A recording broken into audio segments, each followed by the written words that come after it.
Here is question number 2 of our quiz on trigonometric ratios and angles.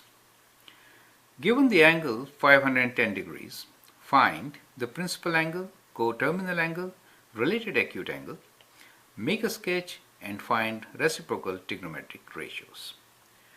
Now, since this is a preparation for your test, I'd like you to copy the question, pause the video, solve it, and then look into my suggestions, right?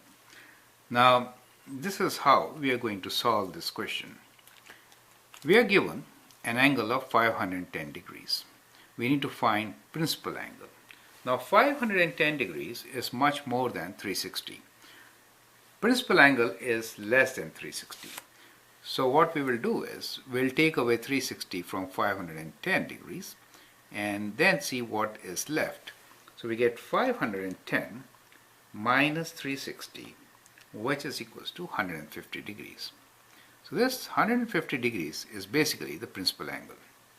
So we can say theta p, the principal angle, is equals to 510 minus 360 degrees, which is 150 degrees. Now part B is coterminal angle. So coterminal angle, we can say theta c, are the angles which we can, come at 150 in different ways. So one of the terminal angles, we could reach 360 minus 150, right? So that could be coterminal angles. So coterminal angles, to find them, what we should do is, whatever theta p is, so we have theta p.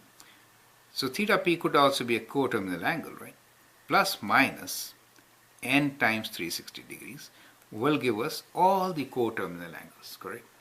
Now we can list any one or two, it doesn't really matter. This question says coterminal angle, so let's list one of them. So one of them could be, let's write down 360 minus 150 degrees as one of our coterminal angles. So it is 210 degrees. So we can write 210 degrees as a coterminal angle. Now remember one thing, when we are doing this 210 degrees, it should be from, so actually it's a good idea to sketch first. So let's move to part D and then we'll get back to B and C. Make a sketch and find reciprocal ratios. So first let's try to make a sketch so that we really understand what is going on. So let's start from the very beginning. So the first one was principal angle, and we are given angle of 510. And we found 510 minus 360 is 150. That means we went one full circle here, so that is 360, and then 150. That means then further we went up to this place. So that gave us our principal angle, right? So this is this angle here.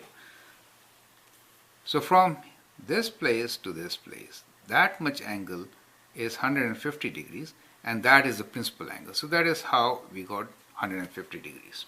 So we took away one full circle, do you see that? And then we are left with 150, came to the same point. That is also coterminal angle, right? So coterminal angle, one of them is 510 itself. The other one is theta p itself. Do you see that? The third one, which we are trying to find out in this particular case, is the one when we say, let's do like this. We can reach this place from here. So we'll go from here this time. So when we go from here, it becomes what? So it becomes 180 plus something, correct? Which we could find as theta p minus 360. So let's do minus, and then we get minus of 210. When you move from clockwise direction and you reach your terminal R, then the angle you make will be a coterminal angle, but since you are moving from clockwise direction, it is going to be with negative sign, correct? So that is a better answer to give at the moment, right? So the other answer, as I've given you the formula here, you can use 150 here and then use any multiples of 360 degrees. Plus and minus, all will be coterminal angles. So the other 510 itself is a coterminal angle for the given angle. 150 is also a coterminal angle, correct? And then 150 plus 360 could be another one. So we'll write that one for the time being. 150 plus 360 which is 510, we'll do plus 360. On this, and 870 could also be given. So we'll write 870 as another coterminal angle, right? Remember, coterminal angles has no limit. It could be both positive, negative, any number. But principal angles are less than 360 degrees. Now let's get back to part C, which is related acute angle.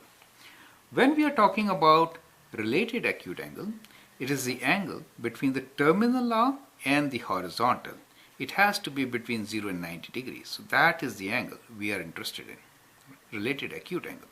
And it is always written positive. So this angle for us is 180 degrees minus 150 degrees, which is 30 degrees. So that is the related acute angle in this particular case. Right? So we can call this alpha, right? And it's always written positive. Now that is the alpha. Make a sketch, we already have one, and find reciprocal trigonometric ratios. Now for this, what we can use a calculator and the angle alpha to find all our trigonometric ratios, correct? Now we are interested in reciprocal ratios, correct?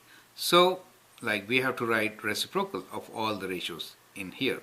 Using calculator, you can only find the original, the principal trigonometric ratios. So you have to do 1 over those to get reciprocal ratios. Now one more important thing which you should remember is the Cos Rule. Since our terminal arm is in quadrant 2, this is quadrant 1 for us, this is quadrant 2. Here we are, quadrant 3, quadrant 4. Cos Rule is that cosine is positive in quadrant 4, C-A-S-T, right? In quadrant 2, sine is going to be positive, and therefore reciprocal of sine, which is cosecant, will be positive. But others will all be negative. Do you understand? Cotangent and secant will be negative, right? So let's write down the values of reciprocal trigonometric ratios for the given angle, right? So we can write what is cosecant theta. So I can write cosecant theta, we can write 150 as a principal angle. That is better to write at the moment, is equals to 1 over sine of 150 degrees, correct? You can use calculator, write down this answer. Similarly, secant theta, secant 150 degrees, right, will be 1 over cos of 150 degrees. You can use your calculator, find your answer.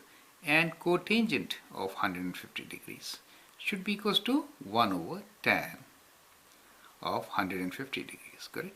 Use calculator to write this answer, right? So that is how we can get all the answers. So now remember one thing, whenever you're writing this answer, it's safe to use signs first. Sin theta will be positive, all others will be negative. So remember that part, right?